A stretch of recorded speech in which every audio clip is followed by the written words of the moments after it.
السلام عليكم ورحمة الله وبركاته، كل عشاق الكرة السعودية في كل مكان، وكل عشاق دوري روشن وعشاق الاتحاد والنصر السعودي. قبل ما أقول لك على شيء محتاجين منك الصلاة على سيدنا محمد واللايك الجميل، ولو حابب تنزل تنضم لقناتنا طبعا شرف كبير لنا كل عشاق الكرة السعودية في تمام الساعة 9 مساء يوم الجمعة طبعا الموافق 26/9/2025 في الجولة الرابعة. طبعا هنقول لك على التشكيل المتوقع لنادي الاتحاد ونادي النصر. نبدأ كده بتشكيلة نادي الاتحاد: رايكوفيتش في حراسة المرمى، خط الدفاع أحمد الجلدان وسعد الموسى، وطبعا بريرا ومعاذ فقيهي في خط الدفاع.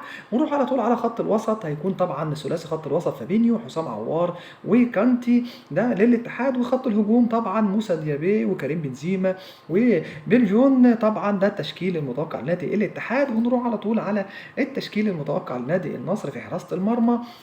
هيكون بينتو في حراسة المرمى، خط الوسط أو خط الدفاع نواف بوشل ومحمد سيميكان، وطبعا مارتينيز وأيمن يحيى ده خط الدفاع. هنروح على طول على خط الوسط: عبد الله الخيبري وبروزوفيتش وفي جواو فيليكس.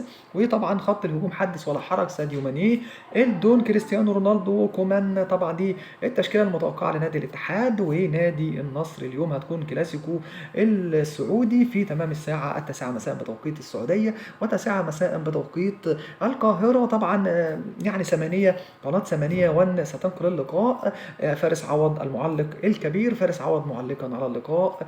لو عجبك الفيديو بتاعنا ما تنساش بأجمل لايك بعد الصلاة على سيدنا محمد. هجيب لك كل ما يخص الكرة السعودية والعالمية والمحلية إن شاء الله.